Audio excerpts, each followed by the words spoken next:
Good afternoon, and thank you for joining us on Across the Fence. I'm Jolene Whitney.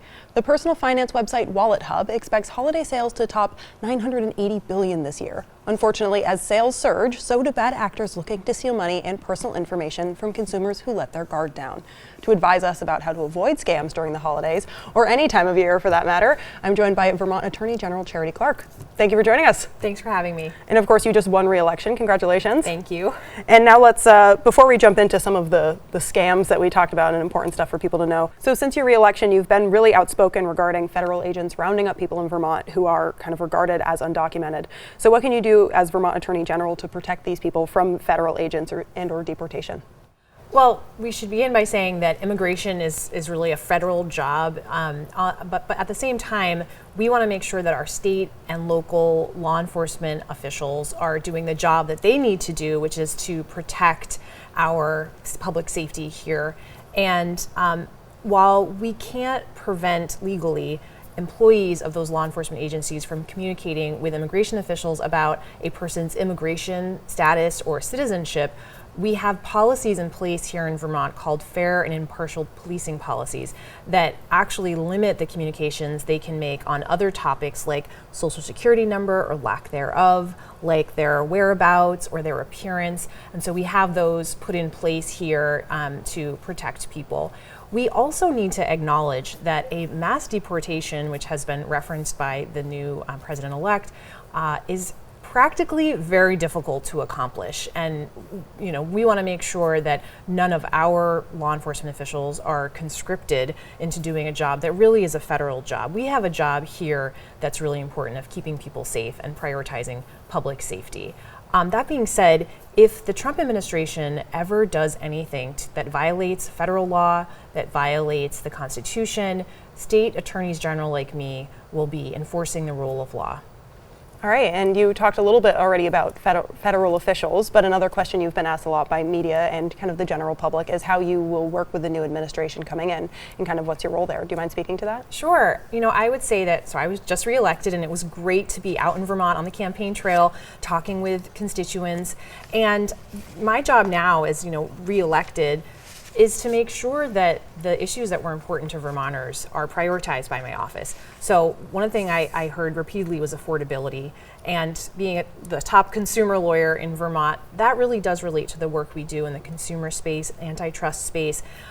People also talked a lot about public safety, and those are the issues that we want to prioritize. So in terms of working with the federal administration, we're going to continue to do that.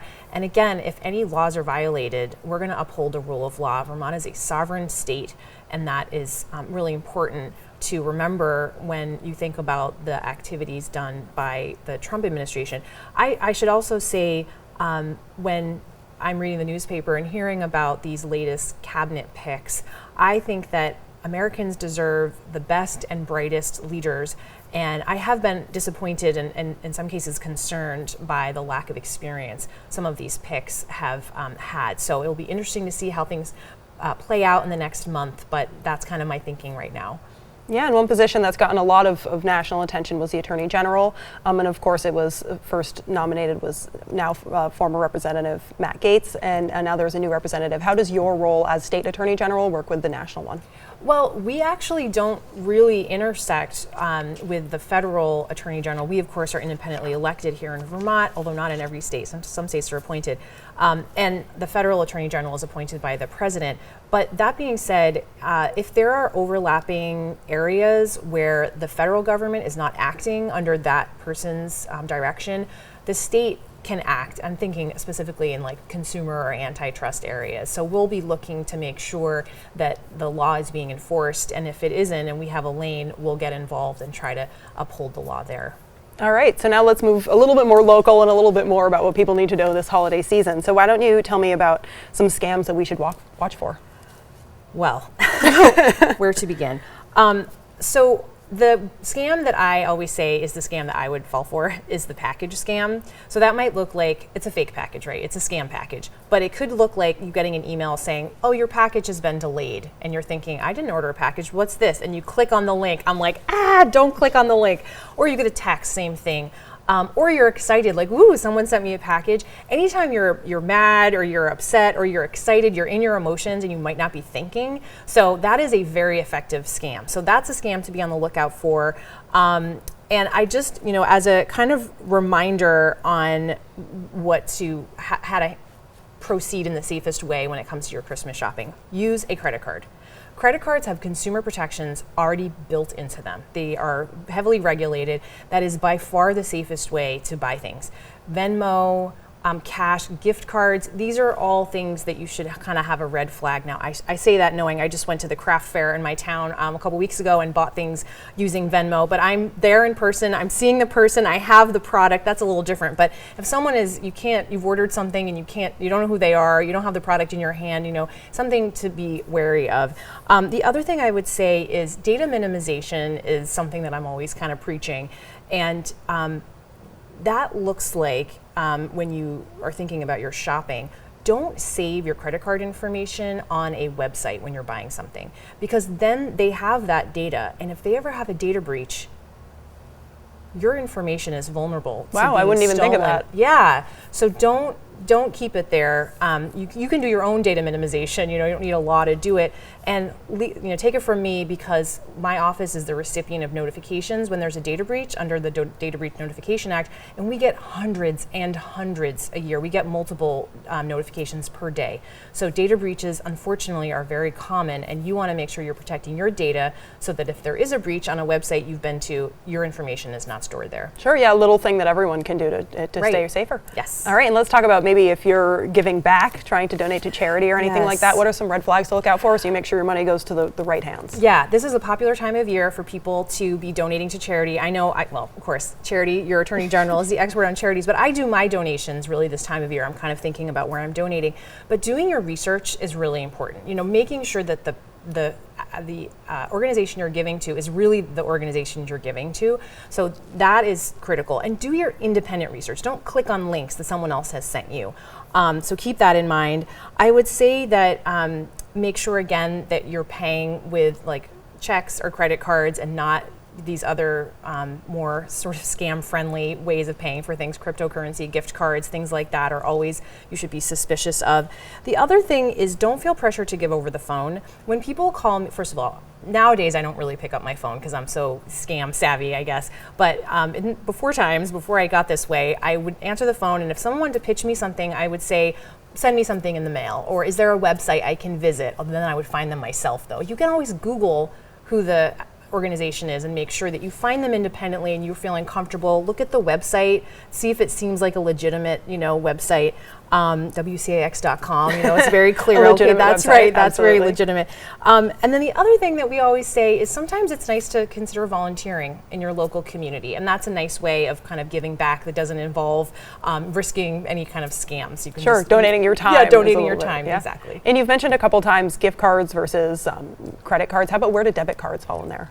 Well, debit cards can be used like credit cards. So I can't really say exactly. I always use my credit card. I only use my debit card when I'm getting money from the ATM. So I would encourage that. The credit card laws are incredibly consumer friendly. So I always pay for things with my credit card. All right, absolutely. Stick to the credit cards. Yeah.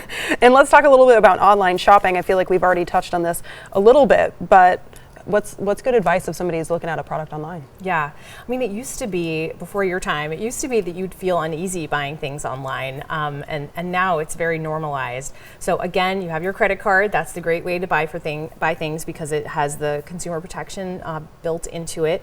The other thing is, this is another tip that my consumer assistance program came up with, and I love this. Sometimes this time of year, there's like a flurry of purchasing that you're doing, and you can kind of forget, like, keeping track. Oh, I bought this for this person and this for this person. Well, if you're really feeling nervous about the possibility of either getting scammed or kind of losing track of things, make a list. When you bought it, the website where you bought it, how you paid for it if you use multiple credit cards, and kind of the expected delivery date, so that you're tracking, did I get this thing? Did it come? Sometimes it gets a little frenzied the last a few weeks before Christmas, and this is a nice way to kind of keep you calm. You're in charge, you have your list here, your chart, and I thought that was a great tip too. Yeah, so a lot of sales going on right now, so it's a great way to maybe track your spending, which is Yes, something I know that's a I'll good lose point. track of this time of year. That's a And good also, that's a good idea to keep kind of some package accountability maybe. Yep. And social media is full of ads for maybe deeply discounted things or stuff like that. Are those ads that maybe you should pursue or stick away from something on social media like that? Well, I always say Instagram knows exactly who I am. It's always pitching me things for like middle-aged ladies from Vermont who like to ski. And so it's very tempting. Generally, clicking on a link, there should always be like at least an orange flag or a yellow flag with clicking on a link, because you don't know exactly what the link is. We have heard horror stories at the Consumer Assistance Program of people who clicked on a link and it turns out that that link actually was the link to allow someone to access your computer remotely.